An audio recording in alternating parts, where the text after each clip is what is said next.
ஆண்டவராய் இயேசு கிறிஸ்துவின் நாமத்துக்கு மேன்மை உண்டாவதா.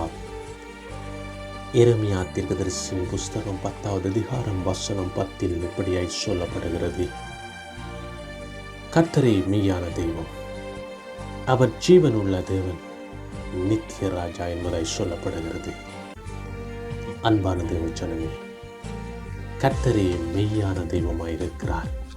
கனத்துக்கும் மேன்மைக்கும் பார்த்து நம்முடைய ஆண்டவராய் இயேசு கிறிஸ்து அவர் மெய்யான தெய்வமாயிருக்கிறார்.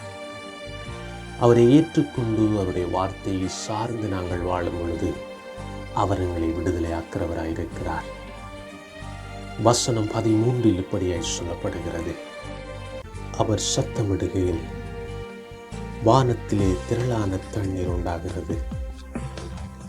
அவர் பூமியின் கடையாந்திரத்திலிருந்து மேகங்களை எழும்ப பண்ணி மழையுடனே மின்னல்களை உண்டாக்கி காற்றை தமது பண்ட சாலையிலிருந்து புறப்பட பண்ணுகிறார் என்பதாய் சொல்லப்படுகிறது.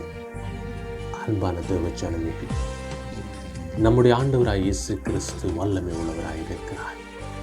இந்த வானத்தையும் பூமியை உண்டாக்கியவர் ஆண்டவராய் இயேசு கிறிஸ்து. அவரை நம்பி நாங்கள் வாழும் பொழுது, அவருடைய வார்த்தையை நாங்கள் ஏற்றுக்கொண்டு வாழும் பொழுது அவர் எங்களை மேன்மைப்படுத்தி ஆசீர்வதித்து பாதுகாக்கிறார். ஆண்டவராய் இயேசு கிறிஸ்து உங்களை ஆசீர்வதிப்பாராக. God bless you.